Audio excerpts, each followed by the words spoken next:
Si vous suivez mes analyses, vous savez déjà que l'Arc de Triomphe renferme des secrets ésotériques qui, depuis près de 200 ans, sont passés entièrement inaperçus, jusqu'à ces vidéos.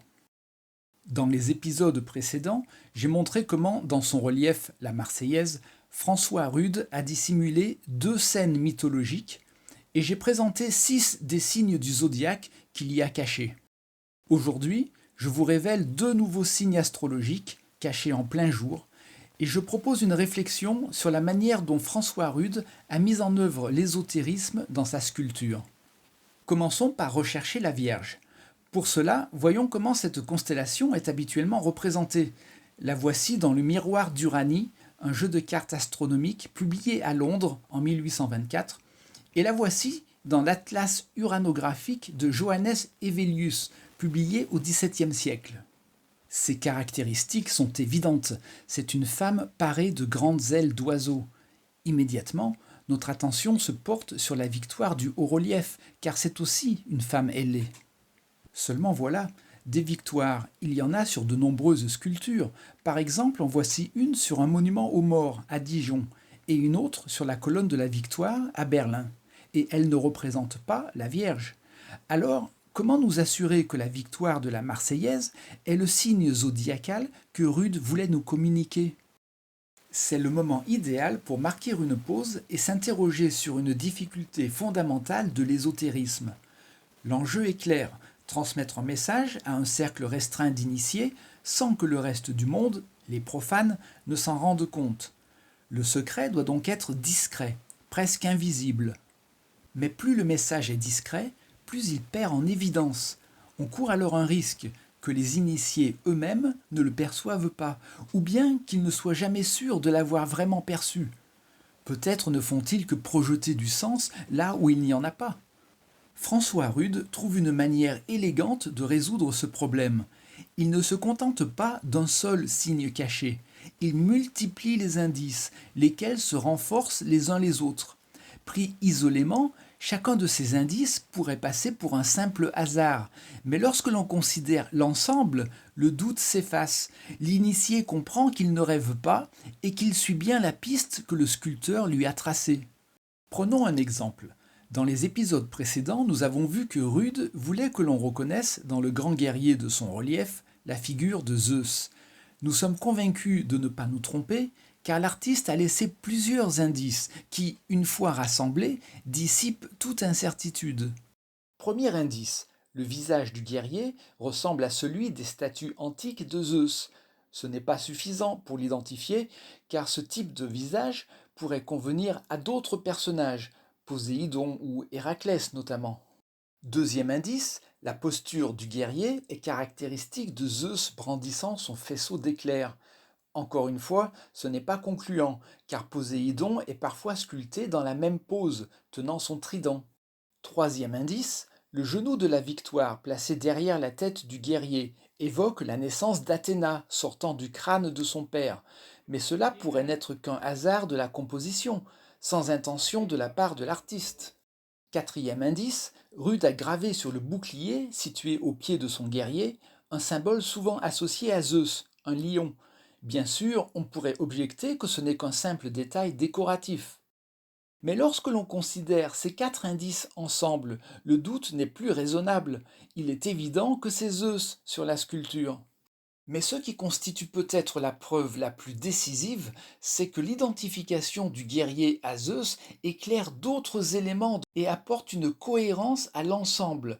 C'est ainsi qu'on comprend soudain la raison d'être du garçon nu, c'est Ganymède, enlevé par Zeus.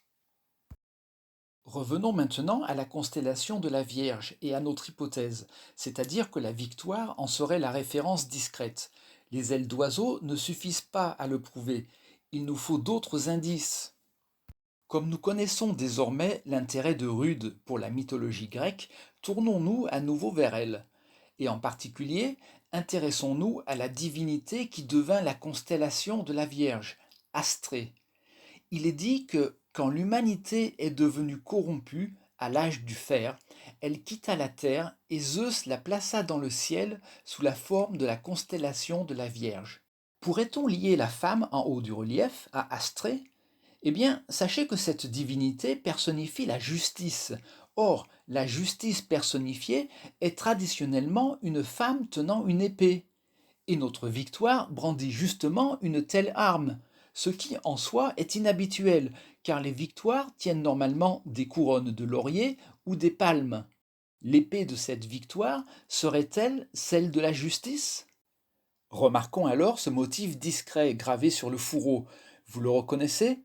C'est un faisceau de licteurs. Ce symbole remonte aux origines de la République romaine.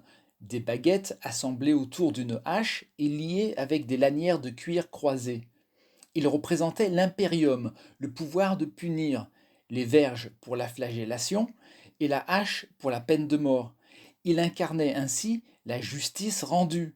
Vous comprenez, ce symbole sur le fourreau consacre l'épée de la victoire comme l'épée de la justice. C'est donc bien Astrée, personnification de la justice, et qui fut transformée en constellation de la Vierge. Une fois encore, c'est l'accumulation des indices, la femme, les ailes, l'épée et le faisceau de licteurs, qui confirment l'allusion de Rude à la constellation. Mais une preuve encore plus décisive constituerait à faire une nouvelle découverte en nous appuyant sur celle que nous venons d'établir. Or, l'un des attributs majeurs d'Astrée est la balance, cet instrument emblématique brandi par la justice. Observez maintenant le bras levé de la victoire et comparez-le à celui de la justice. La victoire mime la justice tenant sa balance. Par ce procédé, Rude est parvenu à inclure à son relief une balance invisible. On peut même se demander si le fait que le fourreau et le bras tenant l'épée présentent des proportions identiques et sont parfaitement alignés n'a pas été pensé pour évoquer les plateaux d'une balance soulevée par l'autre main.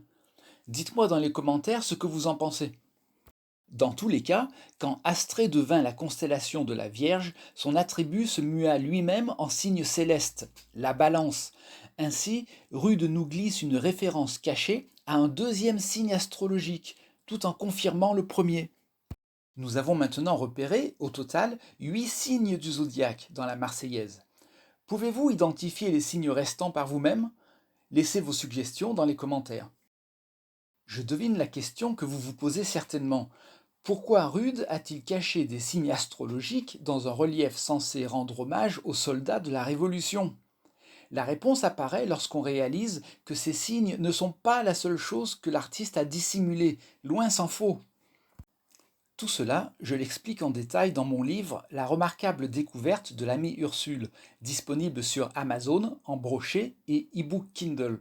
Des exemplaires dédicacés peuvent être commandés sur victorboget.com et si vous indiquez le code LRDS jusqu'au 16 février 2026, vous bénéficierez d'une remise de 20%.